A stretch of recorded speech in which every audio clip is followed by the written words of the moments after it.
Hello बच्चों, देखिए हम लोग क्वेश्चन नंबर 132 देखेंगे। ठीक है, 132 में हमसे बोला गया है टोटोमेरिज्म,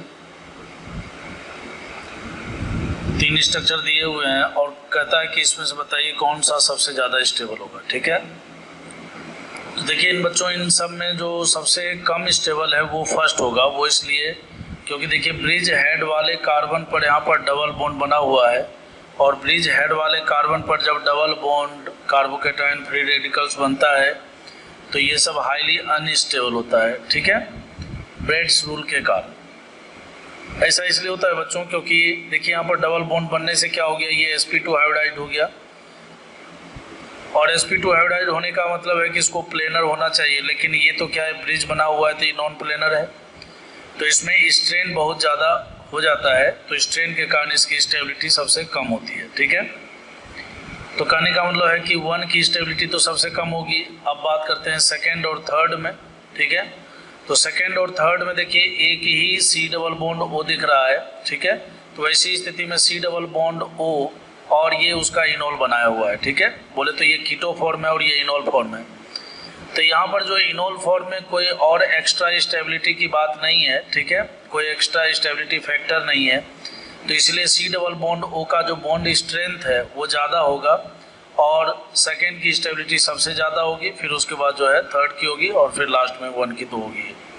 तो 2 3 1 करके D आंसर हो जाएगा इसका। 133 में देखिए ठीक वैसे ही टोटोमेराइज किया हुआ है और आपसे जो है स्टेबिलिटी पूछा है।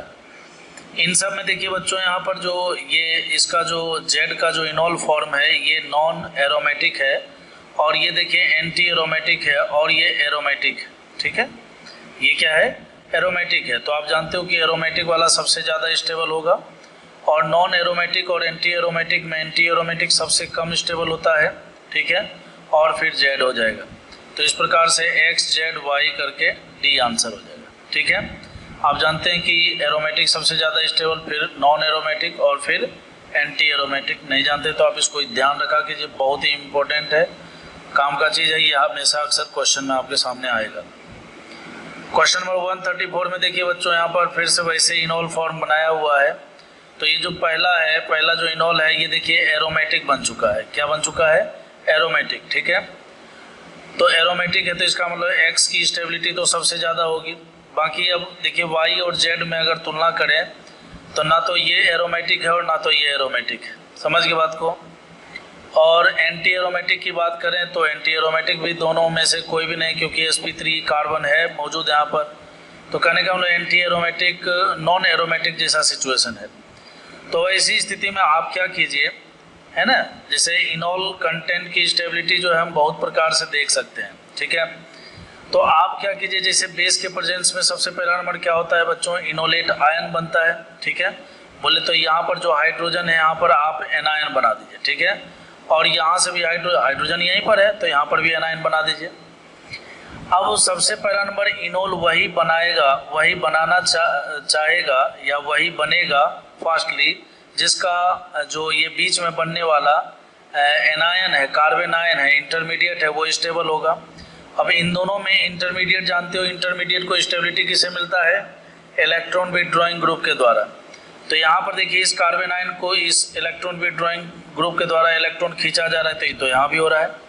जबकि यहाँ पर क्या हो रहा है बच्चों, यहाँ पर जो ऑक्सीजन पर जो लोन पेयर है ये क्या कर रहा है, इलेक्ट्रॉन पेयर को डोनेट कर रहा है, और डोनेट कर रहा है तो कहने का मतलब है कि कार्बन आयन की स्टेबिलिटी को क्या कर रहा है, घटा रहा है।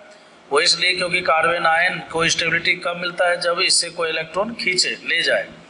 तो उस हिसाब से देखिए X की स्टेबिलिटी सबसे ज़्यादा क्योंकि एरोमेटिक है और ये दोनों नॉन एरोमेटिक है। नॉन एरोमेटिक में अब हमें कुछ समझ में नहीं आ रहा था तो हमने इंटरमीडिएट बोले तो कार्बन आयन की स्टेबिलिटी देखा, तो कार्बन आयन ज़्यादा स्टेबल किसका है, इसका है, तो यही सबसे पहले इनोल में बदलेगा, बोले तो इसी का इनोल सबसे ज़्यादा स्टेबल होगा। ठीक है, तो यहाँ से हो जाएगा बच्चों X Z और फिर Y हो जाएगा और इस हिसाब से आंसर हो जाएगा इसका D।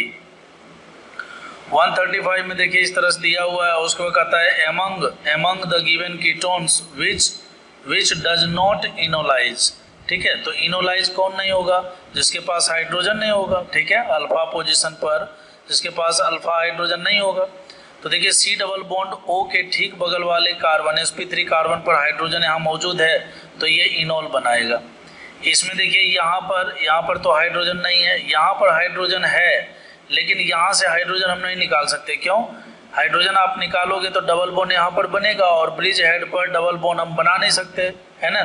तो ब्रिज हेड पर बना नहीं सकते तो इसका मतलब ये जो है इनोल फॉर्म में कन्वर्ट नहीं हो सकता है। जबकि यहाँ पर देखिए हाइड्रोजन मौजूद है, ये इनोल फॉर्म में आसानी से कन्वर्ट होगा, एरोमेटिक कंपाउंड बनाएगा, ठीक है।